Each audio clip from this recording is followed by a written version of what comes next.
Alors moi, je ne suis pas du tout d'accord avec ça. Je pense qu'au contraire, c'est beaucoup plus équitable parce que grâce à la digitalisation, on est capable d'avoir une analyse beaucoup plus fine des réponses des candidats. Et qui va même jusqu'à nous permettre, en cas de questions, par exemple, hors sujet, si on voit que tous les candidats, ou l'immense majorité des candidats, fournit une mauvaise réponse, eh ben, on a la possibilité d'annuler cette réponse, chose qu'on ne peut pas faire avec un concours papier où on est plus sur des formats rédigés et voilà, sur des formats rédigés. Alors ça, en effet, c'est vrai que c'est un argument qui m'est souvent opposé. Euh, Moi, bon, bien entendu, les plateformes de digitalisation que nous avons eu l'occasion d'utiliser empêchent la fraude.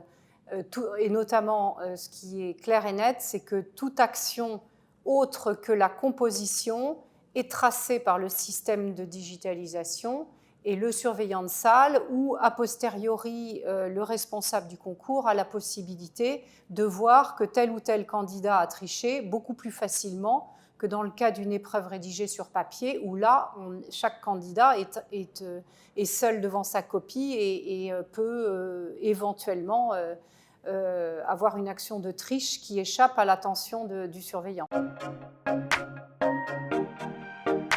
Alors, non, la sécurité, vous parlez de la sécurité des sujets, sécurité des copies, c'est beaucoup mieux sécurisé. Les plateformes que nous utilisons sont régulièrement contrôlées par des organismes spécialisés en matière de sécurité informatique qui vérifient sur la base d'un certain nombre de points de contrôle qu'il n'est pas possible de craquer l'application en amont ou en aval de la composition. Et donc, non, c'est beaucoup mieux sécurisé. On n'a pas les risques de perte de copie, on n'a pas les risques de fuite de sujets. Enfin, le zéro risque n'existe pas, mais le risque est infiniment moindre quand on est avec de la digitalisation que quand on est avec du papier. Alors moins sélectif, je ne dirais pas ça. Je pense que c'est une sélectivité qui est peut-être un petit peu différente de la sélectivité sur la base d'une réponse complètement rédigée, dans la mesure où le candidat, on lui demande de répondre à un QCM. Toutefois, il ne faut pas considérer que le QCM, c'est uniquement choisir une bonne réponse parmi un choix de réponses. Il y a des formats de questions très différents qui permettent de tester les aptitudes du candidat de façon très diversifiée.